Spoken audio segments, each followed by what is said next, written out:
Bike parks are fun. What's not to love about taking a lift up a mountain just so you can bomb down it?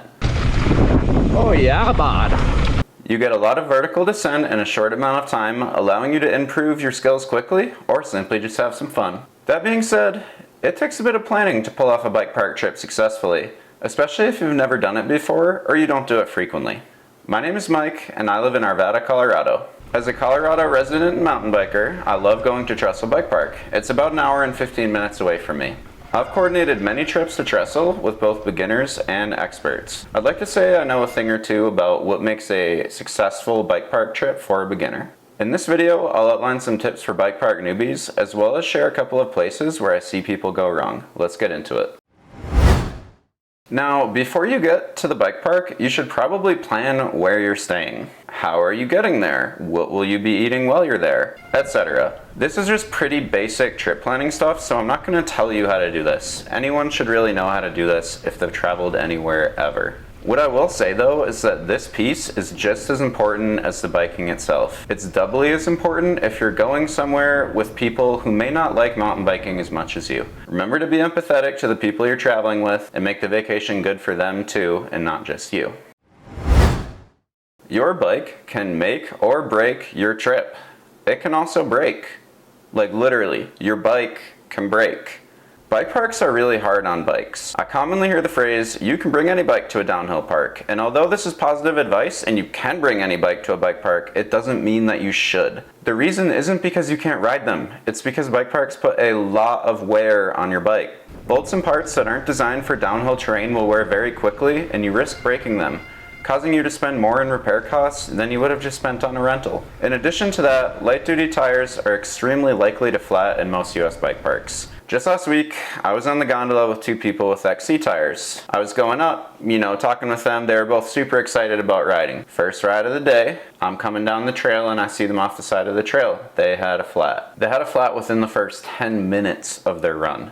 Yes, professional downhill rider Aaron Gwynn is faster than you on a 2000s hardtail, but that doesn't mean he'd recommend you ride one at the bike park. All that being said, I'd recommend that you have at least a trail style bike for riding at a bike park. That's a full suspension trail style bike. If you're concerned, just rent a downhill bike or an enduro bike. If you are bringing your own bike, also make sure that you have a durable enduro or DH rated casing. For Maxxis tires, which most people commonly run, that would be EXO Plus, Double Down, or DH casings. What you wear on the trail is just as important as what you're riding. In the summer, when most people visit bike parks, wear dry fit clothes that can wick sweat quickly, and keep you cool. Additionally, wear as much padding as you're comfortable with. If you're a beginner or an expert, I would recommend you wear at least a full face helmet and knee pads. Most people also wear gloves. However, it's pretty standard at a bike park to wear knee pads, elbow pads, a chest and spine protector, and a full face helmet. Some bike parks these days even require a full face helmet for you to ride there. When I'm riding, I personally wear a full face helmet, knee and shin pads, and a hip protector. I fall most commonly on my knees and hips, so I pad the lower body the most. Oh, one last thing, don't forget sunscreen. Don't forget it. Okay. Now that you're at the bike park, you're dressed and on your bike, you put on sunscreen, you had a good healthy breakfast hopefully, you're ready to hit some trails. If you're a beginner, you probably shouldn't just wing it down any trail on the mountain.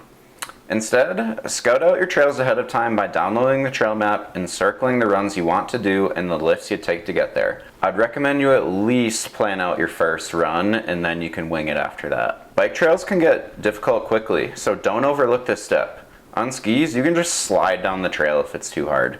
Most double blacks on skis you can even slide down. You don't have that option on a bike, and the consequences of falling are usually higher, or at least bloodier. Additionally, if you get stuck in the middle of a trail, you risk causing a traffic jam for expert riders or even causing a crash. Trestle Bike Park has this awesome progression system that shows the best trail progressions for jumps and the best trail progression for techs. Check out that if you're looking for somewhere to get started.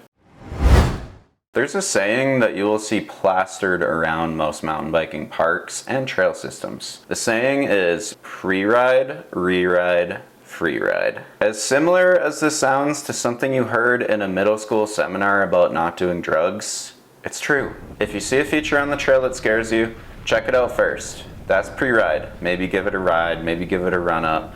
Check it out. So after you've given it that first ride it again. Make sure you feel good. Make sure you feel comfortable. Ride it as many times as you want until you feel comfortable. Once you're comfortable on it, give it the old free ride. Throw some stees over that jump. Maybe send it a bit bigger. Try something new. But only once you're comfortable on it should you really just be sending stuff. Especially at a bike park, things can get big quickly. Don't just hit everything you see blind. Remember, you're at a bike park to have fun. You have nothing to prove to anyone. Ride the trails you're comfortable with and have fun with them. Okay, on to a very contentious topic. Trail etiquette. Trail etiquette at a bike park is pretty simple. Don't stop on the trail, don't hike up the trail, yield to faster riders, and offer help to riders who are stuck. Don't stop on the trail is the single most important tip for you here. You can go really fast at a bike park. It's pretty common to go 25, 30 miles an hour even when you're not that good at riding. If you're stopped on the trail, people might not be able to stop and you could cause a crash and hurt another person. It's one thing to get hurt because of your own stupidity, but don't bring others into it too. You don't hike uphill for the same reason, unless there's a very clear path off of the trail that you can safely take up and you're not going to spook anyone. The one exception to the don't stop on the trail rule is for injuries. Now, people go through a lot of training for injuries and I can't possibly cover all of that training. But let me give you the basics about what I know about injuries. If a friend gets injured, safely hike up the trail and stop traffic by either putting your bike in a very visible spot on the trail that would not cause an accident, or by standing in the middle of the trail and making an X symbol with your arms like this. This tells people that there's something up ahead and to slow down and get off their bike. If you can't stop traffic and need to attend to your friend immediately, see if they can safely get off the trail themselves and wait for another rider to stop traffic ahead of the trail or call for help. However, there are some exceptions to this and it gets tricky quickly. You really don't want to move people if they're unconscious or if you suspect a head or a neck injury though, because you can risk damaging the head or the neck further. Instead, block traffic, call bike patrol immediately. On the topic of bike patrol, there's always a number you can call to get help. Make sure you know this number. Whew, that was a mouthful. The other two etiquette rules are simpler. You should yield to faster riders when you can safely pull off the trail. Classic mistake I see beginners do is I'm warming up on my first green run of the day and I roll up on someone. I try to make sure to give them a good bike length and I don't call out to pass. I know where the spots to pass and pull over on the trail are, but the rider in front of me hears me and they go, they slam on their brakes, they skid off the trail, over the bars, off a cliff, into the hospital, never see him again. That might be a bit of an exaggeration, but people sometimes freak out about etiquette and pulling over to faster riders. Yes, you should pull over to faster riders, especially if you're not on a green, like you're on a blue, black, whatever. You should definitely pull over to faster riders when you can on those. However, you paid for your lift pass too. On the Trestle trail map, it says, on Green World, expect slower riders on Green World. You should pull over when you can, but you don't have to pull over immediately. You're not going to ruin anyone's day by slowing them down on Green World.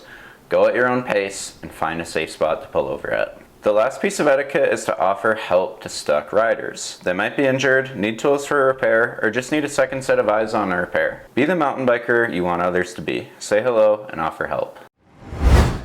The last thing to keep in mind when going to a bike park is hydration and diet. Let me paint you a picture of a typical tourist at Trestle Bike Park. You wake up, you get your coffee, you get your gear on. Oh, I gotta catch first chair. Let me go get first chair. You know, you're waiting on the line at 10. Great, good for you. You got first chair. Ride for 3 hours, have a good time, get ready to grab some grub. You stop at the lodge at the top of the mountain and get 8 chicken fingers and 2 beers. After about an hour of digesting and just sitting on your butt, you get up and you go hit a black, because why not? Oh man. Oh geez, I don't feel good. I think this altitude is getting me. It's gotta be the altitude, right? We're at like 10,000 feet. No, you dummy, you haven't had any water all day and your lunch was chicken fingers and beer. Hydration and diet is extremely important if you want to have an enjoyable time and not want to throw up or poop your pants. You need to drink water and eat foods that are heavy in simple carbs. Candy, granola, Gatorade. All of these foods are easy for your body to digest and are going to fuel you during a ride. Protein is good, but you want to have it after your ride because your body has trouble breaking down proteins when it's in exercise mode. This is why ultramarathoners aren't just downing protein shakes during their ultramarathon. Here's what I'd recommend. Bring a 16-ounce water bottle and drink all of the water in it about every hour. Bring some fruit snacks, candy, or granola bars, and eat about 150 calories every hour. If you do want to have a heavier lunch, make sure you give your body time to digest after. This simple strategy will keep you on the bike and feeling good for most of the day, until your body actually gets tired, not until you make yourself feel sick. If you do want to drink an adult beverage, save that for after the ride. I've given you some tips on how to make the most out of your next trip to the bike park. Here are the key points and takeaways. Number 1, prioritize the lodging, food, and travel just as much as the bike trip itself. 2, wear at least a full face helmet and knee pads. More protection is never a bad thing. Wear as much protection as you want. 3, bring the right bike. You can ride any bike everywhere. You should have at least a trail bike for riding at a downhill bike park if you care about the longevity of your bike and the enjoyment of your trip. 4, choose some trails that you want to do ahead of time and have a lap already planned out. 5, if you see a rider pulled over on the side of the trail and they don't look okay, stop or ask if they're okay. 6, when you're tired, find a safe spot to pull off. Do not pull off in the middle of the trail and do not hike back up the trail unless you can find a very safe place to do so. 7, drink about 16 ounces of water per hour and have about 150 calories of easy to digest food per hour. Last but not least, if you're watching this video, you probably like preparing for things. Remember that you can only prepare so much and to live in the moment. Mistakes will happen, you might crash. All of this is a normal part of experiencing a bike park for the first time. Remember to breathe, have fun, and remember how lucky you are that you get to ride your bike down a mountain. If you enjoyed this video, please help me out by liking and subscribing. It costs you nothing and it helps me out a ton. Peace.